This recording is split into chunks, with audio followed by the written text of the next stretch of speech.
And then lastly, which is related to all of this, is try to have a plan B. I'm not around for most of you. I'm not around for any of your workouts. We're doing this remotely, and for some of you, I'm not around very much at all. And whoever is coaching, if I'm working with you and your coaches, maybe they're not always around either. So my point being, you're going to have to make training decisions often.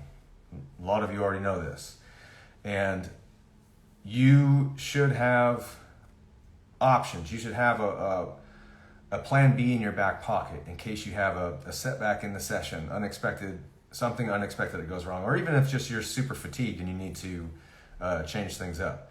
So if that happens, you think about all of the different options you have.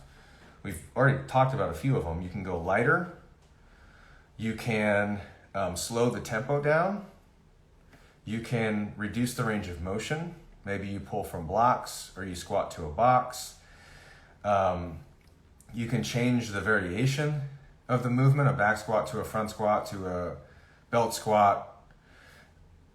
And if you don't know what option is best, or which option you should choose first, that's what you message me about.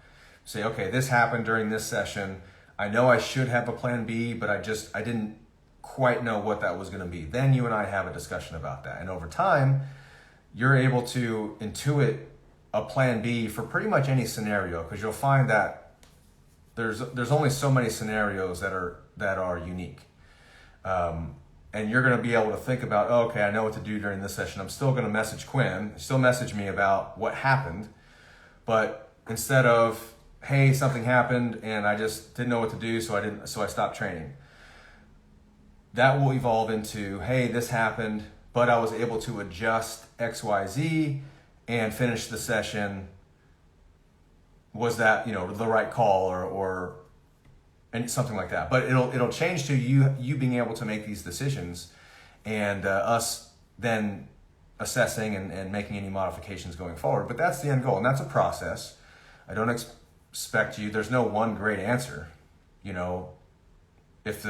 If your choices are go lighter, go slower, reduce the range of motion, which one's better? There's oftentimes not a better.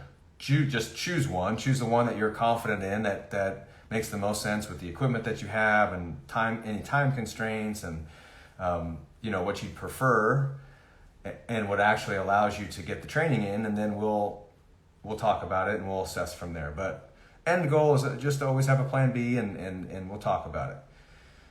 So hopefully that makes